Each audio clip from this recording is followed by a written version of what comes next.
Hey everyone, and welcome back to Aeslung episode 23. Let's get straight into the time lapse so you can see what was made.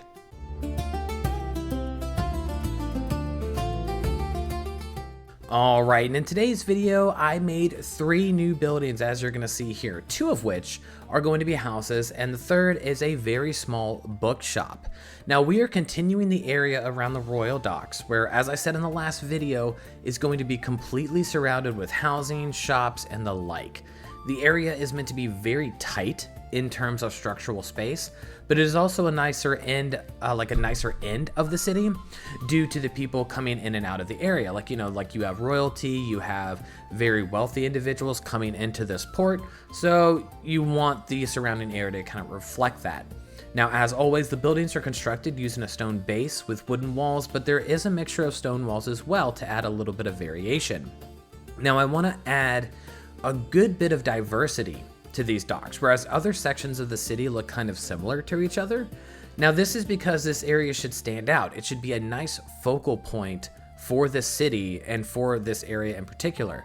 Now, of course, there will be other sections of the city where it's only wealthier homes and businesses, but then we're also going to have the adverse effect where there's sections of the city that are more poor and, things like that, and they blend together themselves.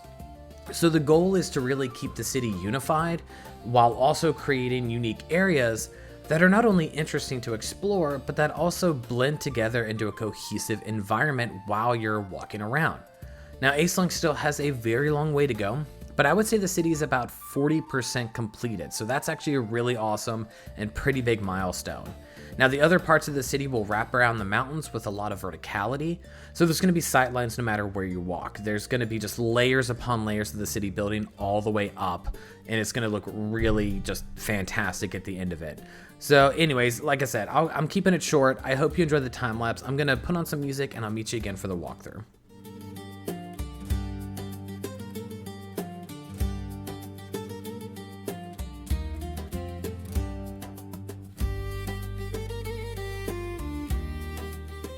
And so we constructed this one, that one, and this one. So we're just gonna give the quick tour. As you can see, I kind of cluttered up and everything else, the area. Really tried to make it lived in while also having a passable way for people to kind of walk through. So yeah, just adding a lot of external details and everything. You can see, got some wool for some new buildings, but let's move on straight into this one. So this is a nice little homestead, very simple. Very, very nice here. You can see you walk in and you have the kitchen. Very, very small. No oven or anything else like that. There are some houses in this area that pretty much have their food delivered, kind of like medieval Uber, I guess. But they're so wealthy that they don't really cook or do anything themselves. They have other people do it for them. So you could just see here we have a nice little kitchen area. Pretty straightforward there. We also have a small bedroom here. Very nice, very detailed, kind of cluttered, but I like it. You can see here it's just got a little ladder. It's got some stuff on the top shelves. All of the necessities to make a house really cool. We got some windows with the believe arched window shaped things here, like the wooden outlines. Really cool in my opinion. But then we're gonna go down here real quick. And you're gonna see kind of like a cellar type area that leads out to the docks essentially. So this is a personal area and storage area for this family. You can see here they have a nice little spot here where they could drink some wine, eat some fish, watch the ships come through right along the water. Now, I didn't decorate all this here just because I honestly kind of forgot. But you can see that this is very picturesque, especially once all the other housing and everything else come through. It's gonna look really good. All right, so now we're gonna go up here and we're gonna go to the next building. So go down the way here and you can see once again, clutter, just some really cool stuff here, but we're gonna go into this building. Now this is another home. You can see here, once again, lots of decoration, kitchen and dining area all combined. They actually have a stove, but once again, it's all about making the interior feel lived in, making it feel like it's unique.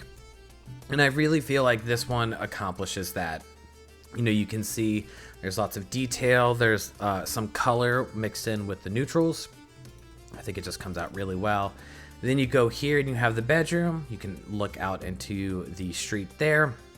And then if you come into the small tower area, this is where they have all their clothing, like a nice little seating bench, a mirror, like, you know, just some basic stuff. I'm really trying not to overclutter the interiors, but also add enough decoration to where it just looks really nice. Here you can see the ships out in the distance. Really cool touch if you ask me. And then we're gonna go into the third building. So this one, and I'll kind of give an overview of all the buildings too, like structurally, in just a moment. But this one is a small shop, once again, books and things like that, just kind of all over the place. And you can see here that it's just a little counter. Simple, straightforward, nothing too crazy.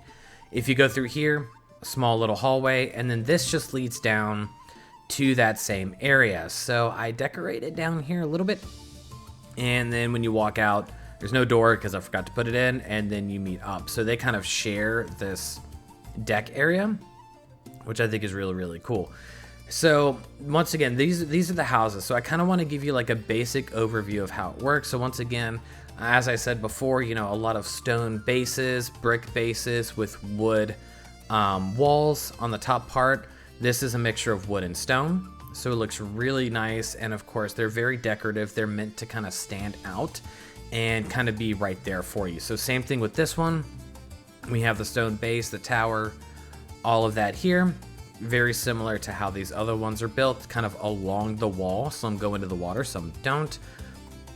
But you could tell that it's a really unique style. Because, I mean, all of Aeslung itself is kind of cluttered up. But even if you just look at this section versus this one's a lot more tighter. The buildings are more unique.